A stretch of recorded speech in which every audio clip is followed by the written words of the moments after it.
So in this video, we're gonna compare the new iPad mini 6 versus the iPad Air 4. Current pricing on these are $499 for the mini, $100 more for the iPad Air 4. But I have a feeling the iPad Air is gonna be on sale for either Black Friday or Christmas. Storage-wise, you're gonna get 64 gigabytes as the base storage, and then you also have an option of 256 gigabytes, so pretty much the same storage options on both iPads. Then both iPads are on iPad OS 15, so you're gonna get pretty much the same software experience. Obviously, everything's a little bit larger on the iPad Air 4. Everything looks really good on the iPad mini, but look how small these icons are down here on the dock.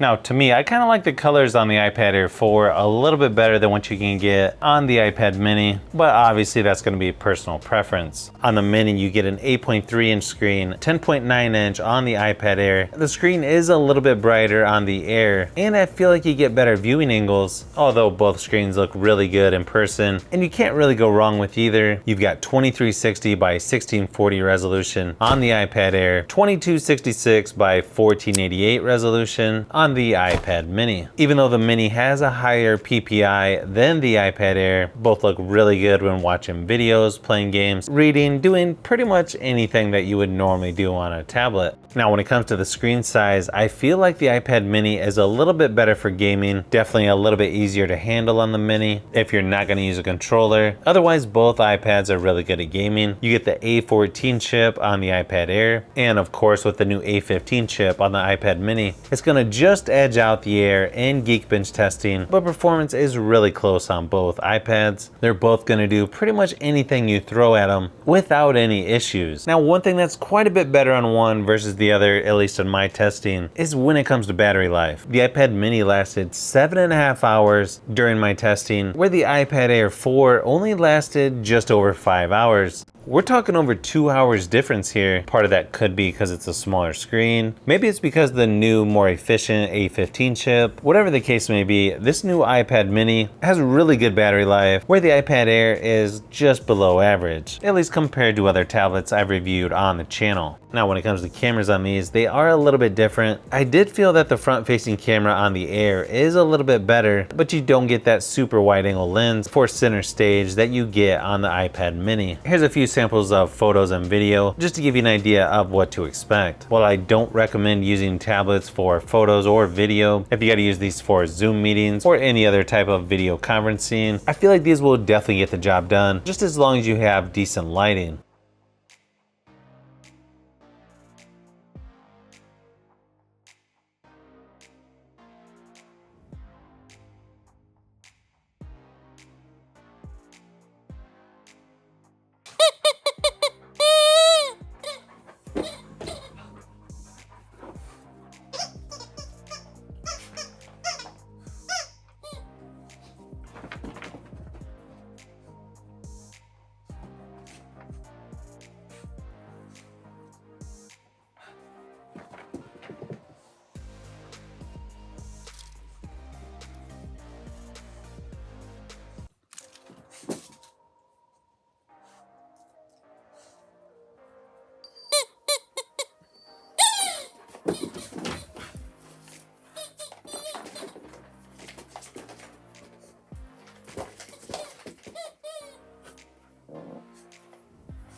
One other thing that I will mention is when it comes to accessories, you can use the Apple Pencil 2nd Gen on both tablets, even though the Apple Pencil is basically the same size as the iPad mini, and that's probably why they had to move the volume buttons, which is a little bit more awkward on the mini versus the iPad Air, but definitely not a deal breaker, just something that I thought I would point out. Then besides the Apple Pencil, there's just a ton of options by third-party companies, for instance like this one from Logitech. Nice thing is on both iPads, you've got speakers on both sides. They are definitely louder on the iPad Air 4, which makes sense. It's larger, they've got more space, they can put larger speakers, and they do sound a little bit better than the iPad mini. Not that the mini has bad speakers, they're just not quite as loud, and I don't feel like they're on the same level as the iPad Air 4. Here's a quick sound test just to give you an idea of what to expect.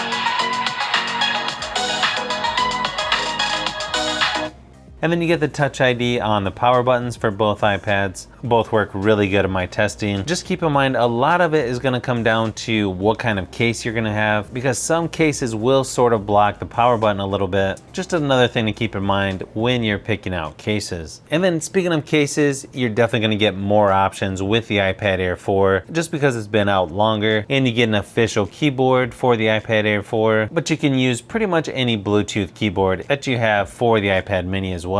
I don't know if I would personally use a keyboard with the iPad mini just because it's pretty small, but there is that option. So overall, it's like they took the iPad Air 4 and then just sort of shrunk it down like Honey, I Shrunk the Kids into a smaller form factor. I feel like the iPad mini is definitely going to be on a lot of people's list this year when it comes to presents or Black Friday. However, knowing that the iPad Air 4 is probably going to be on sale, personally, I would probably rather have the iPad Air 4. But again, it's going to come down to how are you going to use the iPad? Do you want something that's smaller, easier to carry with you? Or do you want something larger that's easier on the eyes, better for watching videos? Although the iPad mini is going to be easier to use when laying down. So yeah, there's just a lot of things to consider when comparing these two. Hopefully this video gave you a few things to think about when trying to decide between the new iPad mini 6 and the iPad Air 4.